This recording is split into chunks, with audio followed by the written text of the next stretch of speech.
Assalamualaikum warahmatullahi wabarakatuh.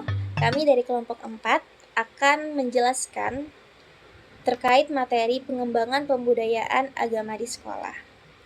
Langsung saja yang pertama yaitu adalah latar belakang. Latar belakang pengembangan pembudayaan agama di sekolah ini berakar dari pentingnya dalam membentuk karakter, moral, dan spiritual peserta didik. Nah, pendidikan agama Islam merupakan upaya yang terorganisir untuk membekali peserta didik agar dapat memahami 3M. Apa itu 3M? Yaitu meyakini, memahami, dan mengamalkan prinsip-prinsip Islam melalui kegiatan bimbingan, pelatihan, serta pembelajaran.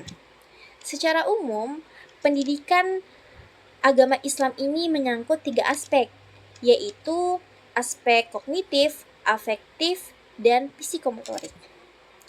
Pendidikan agama Islam itu tidak hanya sekedar memberikan pengetahuan tentang keagamaan saja, namun yang paling utama adalah membiasakan bagaimana cara berperilaku sesuai dengan norma dan aturan yang telah ditetapkan oleh agama Islam.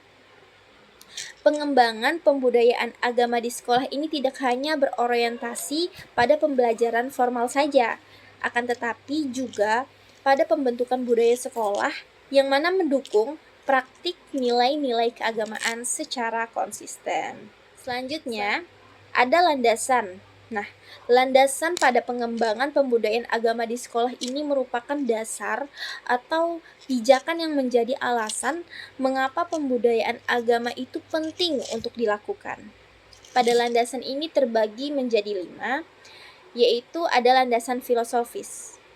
Landasan filosofis ini merupakan dasar yang berkaitan dengan nilai-nilai keagamaan, kemanusiaan, dan moral yang menjadi tujuan pendidikan.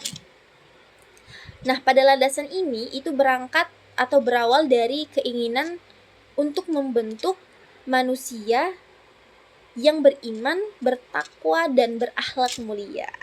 Contoh pada landasan filosofis ini yaitu adalah lambang Bhinneka Tunggal Ika yang artinya berbeda-beda tetapi tetap satu jua. Maknanya artinya itu mengajarkan pentingnya menghormati keberagaman agama, sehingga sekolah mendorong siswa untuk menghormati praktik keagamaan teman-temannya yang berbeda agama. Selanjutnya yang kedua adalah landasan yuridis. Nah, landasan ini mengacu pada persatuan dan perundang-undangan. Nah, maksudnya landasan yuridis ini itu berkaitan dengan aturan. Misalnya, Undang-Undang Nomor 20 Tahun 2003 itu tentang sistem pendidikan nasional yang mengamanatkan pendidikan agama itu sebagai bagian yang wajib daripada kurikulum. Contohnya, sekolah mengadakan pelajaran agama sebagai mata pelajaran yang wajib dianut atau yang wajib dipelajari di sekolah sesuai agama yang dianut oleh peserta didik. Semisalnya ada pelajaran agama Islam, agama Kristen, agama Hindu, dan lain sebagainya. Yang ketiga itu adalah landasan sosiologis. Landasan ini berkait dengan hubungan sosial kepada lingkungan masyarakat. Nah, landasan ini berasal dari kebutuhan masyarakat akan generasi yang memiliki moral baik, toleransi, dan kepekaan sosial. Jadi sekolah itu sebagai bagian dari masyarakat, berhubungan juga dengan masyarakat, yang mana berperan dalam membentuk siswa yang mampu berinteraksi dengan lingkungan secara harmonis. Kita ambil contoh semisalnya mengadakan kegiatan bakti sosial bersama siswa yang mana merupakan implementasi ajaran agama tentang kepedulian terhadap sesama. Yang keempat yaitu adalah landasan psikologis. Nah, psikologis ini berhubungan dengan kebutuhan perkembangan psikologis anak. Anak-anak dan remaja itu membutuhkan bimbingan agama untuk membentuk kepribadian, akhlak, dan emosional yang baik. Contoh landasan psikologis yaitu adalah guru memberikan pendekatan personal kepada siswa yang menghadapi masalah perilaku, seperti mengajarkan doa untuk mengendalikan emosi dan meningkatkan ketenangan jiwa. Jadi seorang guru ini juga berperan untuk membentuk psikologi anak. Nah, yang terakhir ada landasan teologis. Nah, landasan teologis ini terkait dengan ajaran agama yang mana menjadi panduan utama dalam pendidikan agama Islam. Karena nilai-nilai teologis ini mendorong siswa untuk hidup sesuai dengan perintah Tuhan dan menjauhi larangannya. Artinya pada landasan teologis ini kita belajar untuk menjadi seorang hamba yang taat. Contoh, puasa. Puasa merupakan perintah yang wajib dilaksanakan bagi yang mampu. Kenapa dikatakan bagi yang mampu? Karena wanita ketika sedang haid, dia tidak diperbolehkan untuk berpuasa. Nah, jadi puasa ini terkait pada landasan teologis yang mana menjadi perintah Tuhan untuk dijalankan. Nah, dari beberapa landasan yang disebutkan tadi, artinya sekolah berupaya menjadikan nilai-nilai agama itu sebagai budaya yang melekat dalam kehidupan siswa sehari-hari. Tujuannya adalah untuk membentuk karakter siswa yang baik dan berakhlak mulia.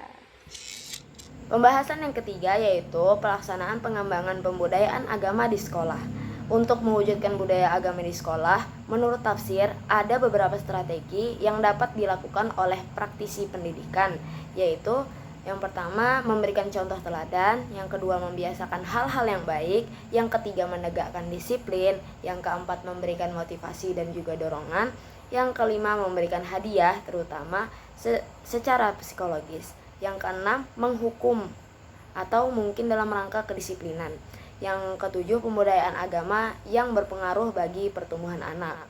Lalu pembahasan selanjutnya yang keempat itu ada bentuk kegiatan menumbuhkan budaya atau religious culture. Budaya religius juga mencangkup pendidikan religi. Siswa tidak hanya mendapatkan pelajaran agama di sekolah saja, namun juga diharapkan mampu mengimplementasikan dalam kehidupan sehari-hari. Nah, bentuk-bentuk religius yang bisa diupayakan di sekolah dan dijadikan kebiasaan yaitu yang pertama seperti sholat duha.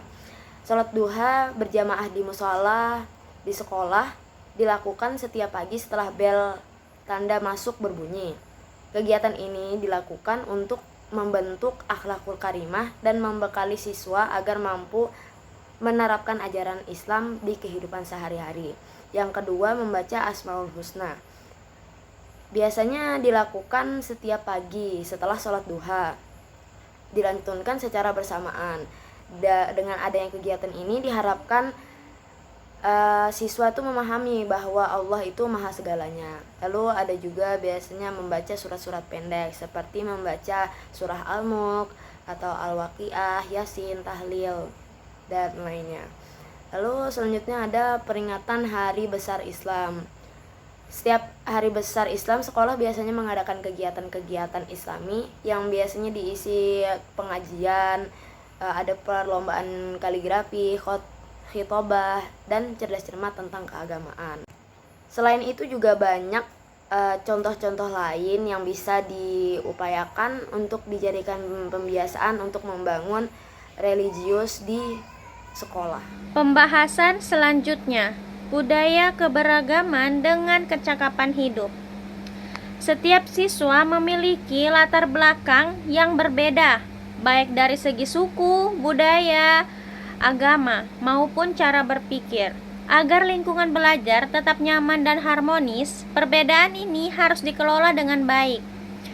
Sekolah juga memiliki peran penting dalam membekali siswa dengan keterampilan hidup atau yang bisa disebut life skill, yaitu kemampuan yang diperlukan untuk menghadapi berbagai tantangan di dunia nyata dengan menggabungkan budaya, keberagaman hidup, dan keterampilan hidup. Sekolah bisa membantu siswa menjadi individu yang lebih toleran, mandiri, dan siap berkontribusi dalam masyarakat.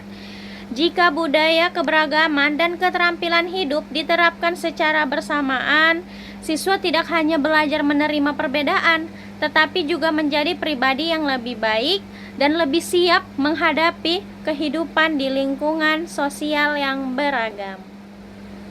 Agar budaya, keberagaman, dan kecakapan hidup bisa berjalan seimbang di sekolah, ada beberapa langkah yang bisa saya rekomendasikan. Yang pertama, menanamkan sikap toleransi. Contohnya itu menghormati pendapat teman saat berdiskusi di kelas, mengadakan kegiatan yang melibatkan siswa dari berbagai latar belakang. Yang terakhir itu mencegah perlakuan tidak adil atau zaman-zaman sekarang itu menyebutnya bullying. Yang kedua, meningkatkan keterampilan sosial dan emosional. Contohnya mengajarkan cara berkomunikasi yang sopan dan efektif, membantu siswa memahami dan mengontrol emosi mereka. Lalu melatih kerjasama dalam kelompok agar lebih kompak. Sekian dari kelompok kami. Wassalamualaikum warahmatullahi wabarakatuh.